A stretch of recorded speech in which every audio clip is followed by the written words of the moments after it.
Yeah, this is Bang Bang Ray Hill. Years ago, I was in Lewis prison, and I was going to escape. I mean, me and a guy called Freddie Pooley, we tried to escape. And what it was, I was in the gym. I was a gym orderly in there, so I got to know about the gym and what they'd done in there. And Fred Pooley said, "Look, can't we get out of that gym somehow?" I said, "No, you're joking." Anyway, Freddie Pooley come in the gym when I was cleaning the gym up, went upstairs. I said, "Get out and clean. Do you mind he gives you a hand?" Come there. He come and do work. No, go on, take him. We went upstairs. We had these stairs that go up to a storeroom. And in the storeroom there's benches, the ropes you climb up and other things and bits and pieces. So he said, "Can't we go through the ceiling and along and to the fence?" I went, "No, mate, you can't do that." Anyway, cut a long story short, Freddie Pooley said, "Look, you can go through the ceiling." So anyway, we decided we'd be looking at this door. There's a door from one of the wings, yeah, that goes into the gym. But the bottom of the door pushes out, yeah? Or pushes in, rather, I should say pushes in, where you can undo the lock on the inside. You undo the lock and the door opens up, you can shut it again. So we decided to do that, yeah? Me and Fred. No screws about, little wing, it's only a little private wing, goes onto the kitchen, yeah? So we got in there, got into the upstairs, got into the gym, got into the upstairs room where they put all the stuff, the benches and the ropes and bits and pieces. Got up there, gone through the ceiling. We smashed it through the ceiling with these racket connections at the end, you know, big cast iron things. Smashing it through. Got through the roof. I got into the roof. Freddie's pushing the benches to me. I'm pulling the benches up. Got a few ropes and bits and pieces. Walked to the end of the roof. Now the roof's coming down to a slope bit onto the gym roof, yeah. So we got onto the gym roof, walking towards the end of it, and at Lewis at that time they had dogs walking around the perimeter fence, yeah, and the inside fence, yeah. So they had dogs walking around. So you had to be very careful at what time we done it, yeah. Anyway, so we see the dogs go up and down, and we tried to pull the bench. Now the bench won't go to the fence. So then Fred says to me, "What we do? One of us has got to get down onto the floor, put the bench up against the fence, and we'll climb up the bench, pull the bench up, and go over the fence onto the wall." Fred's big ideas went down to the floor. He handed me the bench, got the bench down, put the bench up to the fence, climbed up the fence, and he got the wire comes over. We couldn't do it. It was virtually impossible to do. So he said, "What we could do, we go back, we get a mat, throw a mat over it." I said, "Fred, we ain't going to do it, mate. It's going to come on top. We've got to knock this on the head." So we had to knock it on the head. But obviously there was a big hole in the gym ceiling, yeah. They had to know that he had something to do with someone in the gym, working in the gym. There's three of us, yeah. I get the sack. I get chucked out of prison. I know it's over that. They say it's over something else, over me chucking stuff over the PO and all this, but I know it's this. I know they feel it's me, yeah. So I get chucked out. I go to Blunesdon. But what happens in Blunesdon is a story that I'll go back on, yeah. Years ago, I used to go out with a girl in Putney, really, really nice, pretty girl, and she had a little boy. Boy was about 7 years of age. Nice kid, didn't say a lot, but very polite and nice, yeah. I got a phone call one day. Now me and her went together. We sort of like, we're not together no more, and I got a phone call. She's crying down the phone, "Ray, please come and see me. Please, I need to see you." So anyway, goes over and sees her. Her little boy has been smashed to pieces, mate. She's got a black eye, and she's got her lips all hanging down, and the little boy has been smashed to pieces. He's got to go to hospital. There's no way that little boy he must go to hospital. I've gone fucking mad. I'm shouting and screaming, literally crying in a way, because I haven't seen the boy for about, 18 months, 2 years, since we broke up, yeah? And I was literally crying with temper because of the kid, the way he looked. And I said, who done it? And she told me it was this kid. I ain't saying the guy's name. I'm not saying that he's dead, but his dad is quite famous, yeah? He lives in Putney, just off the outskirts, but he's quite famous, yeah? The old man's a singer, yeah? And he's quite famous. He doesn't live in Putney. He lives more Richmond area, Putney, Richmond, that way. Oh, mate, I can't believe it, you know what I mean? And must take him to hospital to save him. Bashed up with someone, I don't know you're going to say, get away. You can't say it's that guy anyway. I said, I'm going to deal with that myself, yeah? So I phoned the farmer up, said, listen, do me a favour here. Get me a van, come down and see me. I've got to do a bit of business, yeah? He comes down to see me in the van. I'm looking for this guy everywhere, I swear, everywhere. I'll catch him coming out of a pub. But it's in a situation that there's so many people round he's with that it's very hard to me do anything, yeah? So he gets in the car, he shoots off with some people. Now, I just can't do what I want to do with all these people around, yeah? Gets harder and harder and harder, and I eventually have to pull away from the whole lot of it. I can't get hold of him. I just can't do what she wants me to do, and I can't get hold of him as such, yeah? But I want this geezer bad, mate, for what he done to the little boy, yeah? I want him so bad. So what happens? This is the reason I got charged out of Blunesdon, because of all the paedophiles and the nonce cases there. This is one of them, yeah?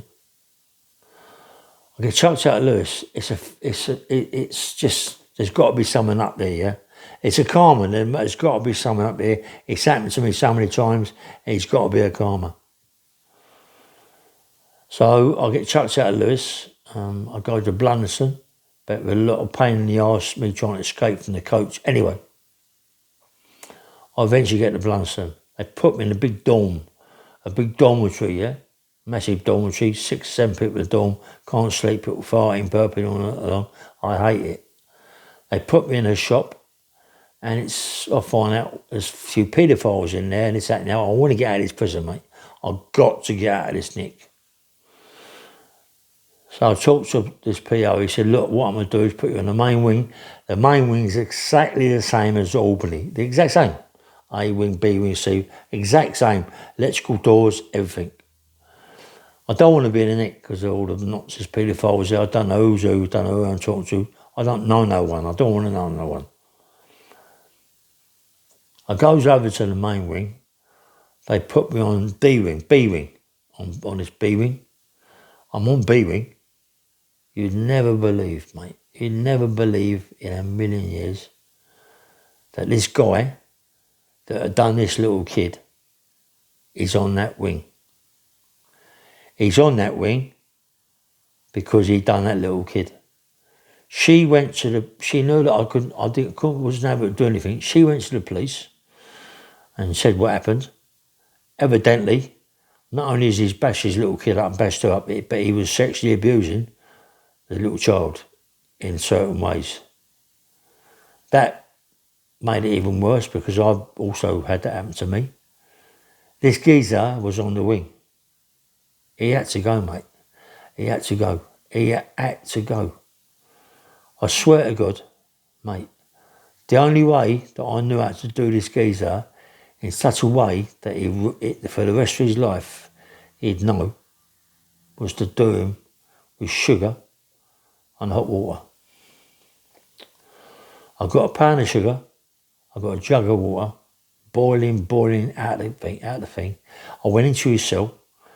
I done him with the hot water and the sugar. Mate, he screamed so much, I smashed him to pieces. I swear to God, his face was like a tomato, like a squashed tomato, where this stuff was on his face and he couldn't get it off. He was trying to pull it off, and all the time I was battering him round his genitals, his 3-piece, right? I was smashing him to pieces. I really, listen to me, I'm telling you that I must have nearly killed this guy. This is on B-Ring, this is in Blunesdon. I smashed him to bits. No one said nothing. He never said a word. He never said a word to anybody in authority. He never grasped me up. He had to go to hospital. He didn't come back to the wing. He had to go to hospital. I don't know what happened to him, whether he fucking died. I ain't got a fucking clue. But he got smashed to pieces. He got burnt to death, mate. I scolded him. I've done everything downstairs. I smashed him to pieces. Blunesdon then, I said, listen, you better get me out of this thing. I don't want to be here. They had half a feeling it was me anyway that done it, yeah? They half knew that it was me. They couldn't nick me. They couldn't nick me a suspicion. So they let me go. They sent me back to Wandsworth. Wandsworth didn't hold me there at all. They sent me back to another prison, and I wound up being let out from the scrubs. This is all in the vicinity of Chelmsford Prison burning down. Days to months, back to Albany, back to Wandsworth, back to the scrubs, out. In such a short spur of time, I remember when they took me back to the scrubs, because I couldn't go to Wandsworth because of the Screw's dad, his son knew me, Dixie Dean. When I was in the scrubs, they put me on C-Wing, yeah? Then they put me on D-Wing, because I'm a long-termer. Put me on D-Wing. D-Wing. What happened? Put me on there, put me on the works, to go to the works. On the works, I'm working with a screw called Taffy Breeze. Nice screw, big screw. Massive screw, nice fella. We work in the kitchen. We work in the kitchen in the bakery. I was a baker anyway, but I work in the kitchen. We're cooking nice teas, nice dinners for us, because we're working late at night and we're doing the kitchen out. I love my weights, but I couldn't get into the gym because of my job. I was working in the evenings on this job, and I love my weights. So what I'd done, I went into this bit of ground at the back, this little thing at the back, and I found this bar and the boxes, and I made concrete weights, big concrete weights, and it was all in all these boxes. And the Chief Reed, his name is, Chief Reed, his brother is Chief Reed at Wandsworth Prison. And he's Chief Reed, I think they're twins, he's in the scrubs. So he called me in the office, he goes, Illy, there's only one person that I know that would make them weights that we found out in the back where we stack all the tins and stuff. Is you. Listen, you're a long-termer. You're nearly on your way out now, nearly going home. Was it you? Listen, I ain't going to take no permission from you. You're not going to get nicked. I'm just going to chuck you off the job, yeah? You lose your job. That's it. I ain't doing nothing else. Otherwise, what's going to happen? You know what's going to happen. I'll just... Inquiries. You're going to get nicked. You will get nicked eventually, because I'll make sure you get nicked. Just forget I'm Chief 1 of the kitchen, yeah? You will get nicked, Illy. Do a short favour, put your hands up to it and get out of it. Put my hands up to it. They chucked me off of there. Put me on C-Wing. I've lost my thing on D-Wing. Put me on C-Wing. And when they put me on C-Wing, this is the time that I met who? Cliff Fields. That's the time I met Cliff Fields.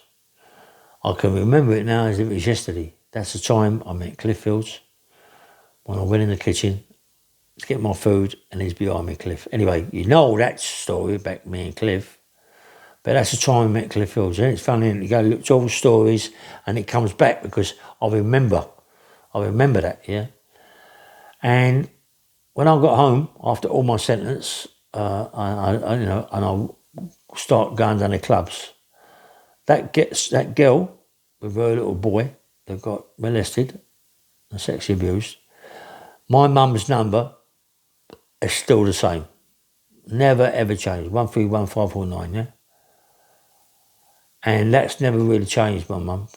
No, look at me, 131549. That's my prison number. Look at me. It's 992. 992 1492. Something like that anyway. But it never changed. So she phoned up my mum and she said to my mum, you know, like, thank Ray very much for all he did, this, that and the other. Don't forget, I've been in prison a long time. And I went round to see her and, you know, become friends. She couldn't do nothing, I just become friends with her. And her boy was then, I think about, he must have been 15, 16, 17 years of age then, for the amount of time we've been away, yeah? Just goes to show you, doesn't it, you know? And he didn't remember. He remembered, I suppose, what happened to him as a kid. He didn't remember nothing that I did, or nothing, you know, and that was it, really. Anyway, this is Bang Bang Rail. Please press the like button and subscribe. It's crazy when you remember things. I was just remembering Clifffields and certain things, and this story come back to me about the kid and all that. Anyway, have a nice day, yeah? Or evening. Bye-bye.